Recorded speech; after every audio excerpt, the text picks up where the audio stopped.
ಗಂಗಾ, ಆ, ಯಾವಾಗ ನಮಸ್ಕಾರ ಬಂದೆ? ಅಮ್ಮೋರೆ. ಏನ್ ಯೋಚನೆ ಮಾಡ್ತಾ ಕೂತಿದ್ಯಾ? ನೀವ್ ಹಾಡ್ತಿರೋ ಹಾಡು ತುಂಬಾನೇ ಚೆನ್ನಾಗಿದೆ ಅಮ್ಮೋರೆ. ಪ್ರಣತಿ ಪ್ರಣತಿ ಪ್ರಣತಿ ಪ್ರಣವನಾದ ಜಗತ್ತಿಗೆ ಅಂದ್ರೆ ಏನು ಅಮ್ಮೋರೆ? ಮ್ಹ್ಮ್.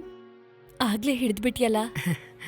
ಓಂಕಾರ ನಾದದಲ್ಲಿ ತುಂಬಿರೋ ಜಗತ್ತಿಗೆ, ಈ ಪ್ರಕೃತಿಗೆ ನಮಸ್ಕಾರಗಳು ಓ, ಅಂತ. ಹೌದು, ನೀನೇನ್ ಹೀಗ್ ಬಂದಿದ್ಯಾ? ಅಯ್ಯನವ್ರ ಹತ್ರ ಕ್ಷಮಾಪಣೆ ಕೇಳ್ಬೇಕಿತ್ತು. ಕ್ಷಮಾಪಣೆನಾ? ಯಾಕೆ? ಅವತ್ತು ಮಂತ್ರಪುಷ್ಪನ ಮಂತ್ರ ತರ ಹೇಳ್ದಿರಾ ಏನೋ ರಾಗದ ಹಾಗೆ ಹಾಡಿನ ಹಾಗೆ ಹೇಳಿದ್ನಲ್ಲ, ಹಾಗ್ ಮಾಡೋದು ತಪ್ಪಲ್ವಾ? ಅವರು ಕೂಡ ಹಾಗೇನೆ ಮಂತ್ರಪುಷ್ಪನ ರಾಗದ ಹಾಗೆ ಹಾಡಿದ್ರಲ್ಲ, ಅದು ಕೂಡ ತಪ್ಪು ತಾನೆ? ನನ್ಗಂತೂ ಹಾಗೆ ಅನ್ಸುತ್ತೆ. ಅಮ್ಮೋರ ಏನೋ ದೊಡ್ಡೋರ್ ಮಾಡಿದಾರೆ ಅಂತ ನಾನ್ ಚಿಕ್ಕೋನ್ ಮಾಡಿದ್ರೆ ದೊಡ್ಡ ತಪ್ಪು ಕಣು ಅಂತ ಎಲ್ರೂ ಬೈದ್ರು. ಅದಕ್ಕೆ ಕ್ಷಮಾಪಣೆ ಕೇಳೋಣ ಅಂತ. ನಿಜಾನಪ್ಪ, ಅವರಂತಹ ಮಹಾನುಭಾವರು ತನ್ಮಯತ್ವದಲ್ಲಿ ಮಾಡಿರೋ ತಪ್ಪು ಅಷ್ಟೇ. ಅವ್ರ ಪಾಂಡಿತ್ಯನ್ ತೋರ್ಸೋದಕ್ಕಲ್ವಲ್ಲ. ಹ್ಮ್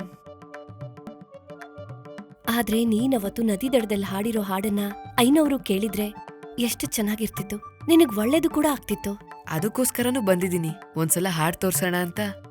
ನೀನು ಹಾಡಿ ತೋರ್ಸೋದಕ್ಕೆ ಇದಕ್ಕಿಂತ ಒಳ್ಳೆ ಅವಕಾಶ ಇದೆ. ನಾಳೆ ಸಂಗೀತ ಅಕಾಡೆಮಿ ಸೆಲೆಕ್ಷನ್ಸ್ ಇದೆ. ಹಾ. ಐನವರೇ ವಿದ್ಯಾರ್ಥಿಗಳನ್ನ ಎಣಿಕೆ ಮಾಡ್ತಾರೆ. ಹಾ. ಅವ್ರ ಸಮಕ್ಷಮದಲ್ಲಿ ನೀನ್ ಹಾಡಿ ಮೆಚ್ಚುಗೆ ಪಡೆದ್ರೆ ನಿನ್ನ ಭವಿಷ್ಯಕ್ಕೆ ರಾಜಯೋಗ ಬಂದ ಹಾಗೆ. ಹಾಗ್ ಮಾಡ್ತೀಯಾ ಗಂಗಾ? ದೇವಸ್ಥಾನದಲ್ಲಿ ಅಮ್ಮನ್ ಹಾಗೆ ನೀವ್ ಹೇಳ್ತಿದ್ದೀರಲ್ಲ, ತಪ್ಪು ಮಾಡಿದ್ರೆ ಕಣ್ ಹೋಗಲ್ವಾ? ಅಮ್ಮ ಅಲ್ಲ ಅಪ್ಪ, ನೀನ್ ಅಮ್ಮನ್ ಹಾಗಷ್ಟೇ. ಎಲ್ಲ ವಿವರಗಳನ್ನು ಅಪ್ಲಿಕೇಶನ್ ಕೊಡ್ತೀನಿ, ಅಜ್ಜಿ ಕೊಟ್ಬಿಡು.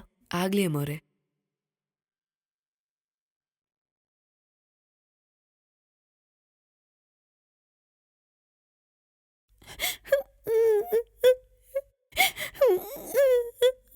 ಯಾಕಮ್ಮ, ಯಾಕೆ ಅಳ್ತಿದೀಯಾ?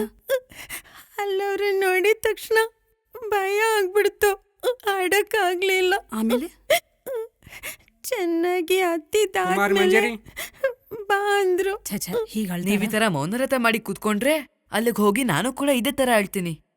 ನಾನು ತಪ್ಪು ಒಪ್ಕೊಂಡೆ ಅಲ್ವಾ? ಕ್ಷಮಾಪಣೆ ಕೇಳ್ದೆ ಅಲ್ವಾ? ನಾನಿನ್ನು ಏನ್ ಮಾಡ್ಬೇಕು?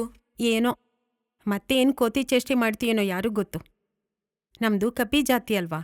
ಅವರೇ ತಾನೇ ಅಜ್ಜಿ ಸೇತುವೆ ಕಟ್ಟಿದ್ದು, ಶ್ರೀರಾಮಚಂದ್ರನಿಗೆ ಎಷ್ಟೋ ಸಹಾಯ ಮಾಡಿದ್ದು.